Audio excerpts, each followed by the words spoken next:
Pakar mikro ekspresi, Prabowo Gibran paling santuy dan nothing tolose. Kan kalau kita bicara tentang komunikasi, apalagi komunikasi yang disampaikan oleh para calon capres dan cawapres gitu ya. Ini nggak bisa kita anggap sebagai komunikasi biasa. Makanya ada istilah tanda petik, istilahnya komunikasi politik. Makanya ada Bang Kodari istilahnya di sini ya.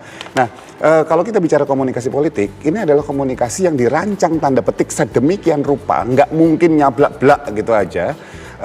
Untuk sebuah target tertentu. Nah, kalau dibilang bahwa ada pihak-pihak yang kemudian lebih banyak gitu memberikan wacana kecurangan, ada pihak-pihak yang tidak terlalu banyak. Artinya kita perlu melihat, kalau kita tarik sekali lagi, kita lihat tren ya di belakang gitu, sejarah di belakang gitu ya.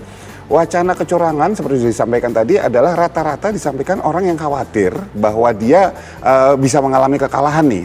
Terlepas dari nanti ada kecurangan apa enggak beneran, ya. Terlepas bisa beneran, bisa nggak beneran, bisa juga. Itu ekspresi kekhawatiran dan itu terlihat jelas di ekspresi. Dan itu secara ekspresi wajah. Gini, orang yang marah-marah gitu ya, adalah orang yang tertekan.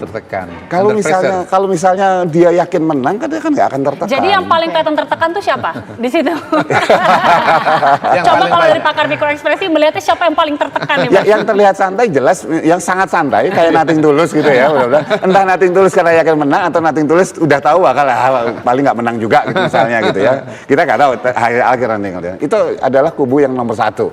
Ya, kalau kita lihat Pak Anies Baswedan dan Caimin gitu kelihatan lebih santai, lebih rileks gitu ya. Yang paling sangat rileks itu adalah kubunya Prabowo. Ya, sangat rileks. Dari Pak Prabowo sendiri santai gitu. Terlepas bahwa beliau juga sudah sangat berpengalaman kalah sebelum-sebelumnya. Gitu ya. Jadi kalau kalah sekali lagi ya udahlah gitu. Bisa saya makanya.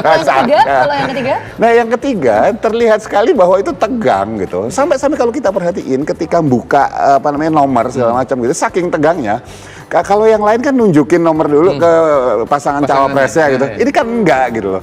Menurut saya kasihan sama Pak Mahfud sudah sampai gini-gini gitu loh. Perhatiin ya coba ya, gitu buat saya. Jadi itu terbaca Mas ya?